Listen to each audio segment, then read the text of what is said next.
கர்த்தருடைய பரிசுத்த நாமத்திற்கு ஸ்தோத்திரம் உண்டாவதாக. கர்த்தராகிய இயேசு கிறிஸ்துவின் நாமத்தில் உங்களுக்கு கிருபையும் சமாதானமும் உண்டாவதாக. இந்த நாளுக்குரிய தியானத்திற்கான தேவ வார்த்தை லூக்கா அதிகாரம் 18 வசனம் 30. இம்மையிலே அதிகமானவைகளையும் மறுமையிலே நித்திய ஜீவனையும் அடையாமற் போவதில்லை என்று மெய்யாகவே உங்களுக்கு சொல்லுகிறேன் என்றார். பிரியமானவர்களே, கர்த்தருடைய பிள்ளைகளாகிய நாம் கர்த்தருக்கென்று உண்மையாய் வாழும்போது கர்த்தர் அதற்கான பலனை நிச்சயமாக தருவார். லூக்கா 18:28 முதல் 30 வரை உள்ள வசனங்களில், அப்பொழுது பேதுரு அவரை நோக்கி, இதோ நாங்கள் எல்லாவற்றையும் விட்டு உம்மை பின்பற்றினோமே என்றான். அதற்கு அவர், தேவனுடைய ராஜ்யத்தின் நிமித்தம் வீட்டையாவது பெற்றோரையாவது சகோதரரையாவது மனைவியையாவது பிள்ளைகளையாவது விட்டுவிட்ட எவனும் இம்மையிலே அதிகமானவைகளையும் மறுமையிலே நித்திய ஜீவனையும் அடையாமற் போவதில்லை என்று மெய்யாகவே உங்களுக்கு சொல்லுகிறேன் என்றார் என்று சொல்லப்பட்டுள்ளது.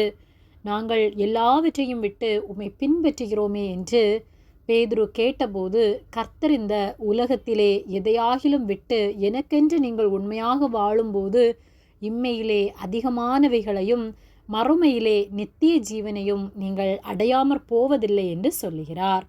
நாம் இந்த உலகத்திலே கர்த்தருக்கென்று உண்மையாய் வாழும்போது அதிநிமித்தமாய் நம்முடைய வாழ்வில் பாடுகள் வரும்போது, நான் எதற்கு கர்த்தருக்கென்று வாழ வேண்டும் என்று நினைத்து பின்வாங்கி போவோமானால் ஒரு பயனும் இல்லை.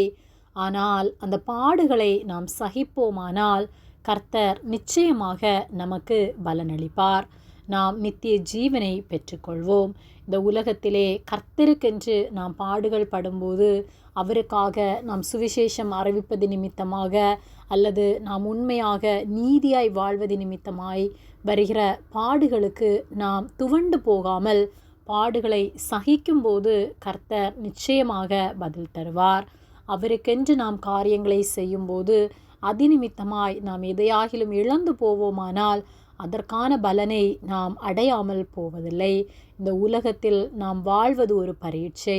அந்த பரீட்சையிலே நாம் உலக பொருட்களை பார்த்து நாம் தோற்றுவிடாமல் உலகத்தை மேற்கொண்டு நித்திய ஜீவனை பெற்றுக்கொள்ளத்தக்கதான ஓட்டத்தை ஓடுவோம். உலகத்தின் தேவைகளை சந்திக்க கர்த்தர் வல்லமை உள்ளவராயிருக்கிறார். ஆகவே ஒருபோதும் உலக பொருட்களுக்காக உலகத்தின் காரியங்களுக்காக கர்த்தரை விட்டு விலகாமல் கர்த்தருக்காய் உண்மையாய் வாழ்வோம். அவரோடு என்றென்றும் நாம் வாழ நித்திய ஜீவனை தந்து கர்த்தர் நம்மை ஆசீர்வதிப்பார். ஆமேன். ஜெபம். எங்களை அதிகமாக நேசித்து வழிநடத்தி வருகிற எங்கள் அன்பின் பரிசுத்த பிதாவே, இந்த நாளையும் நாங்கள் காணும்படியாக நீர் எங்களுக்கு ஜீவனை தந்த உம்முடைய அன்பிற்காக நாங்கள் உமக்கு நன்றி செலுத்துகின்றோம். நாங்கள் தியானித்த வார்த்தையின்படியே நாங்கள் ஒவ்வொரு நாளும் உமக்கு பிரியமுள்ளவர்களாய் உமக்கு உண்மையாய் வாழ உமக்கென்று நாங்கள் வாழ நீர் உதவி செய்யும்படியாய் ஜெபிக்கின்றோம். எங்களோடு கூட இருந்து பரிசுத்த வழியில் நீர் எங்களை நடத்தி நித்திய ஜீவனை எங்களுக்கு தருவதற்காக நன்றி செலுத்துகின்றோம். எங்களை உம்முடைய கரத்திலே ஒப்பு கொடுக்கின்றோம். இயேசுவின் நாமத்தில் ஜெபிக்கின்றோம் பிதாவே. ஆமேன். கர்த்தர் உங்களை ஆசீர்வதிப்பாராக.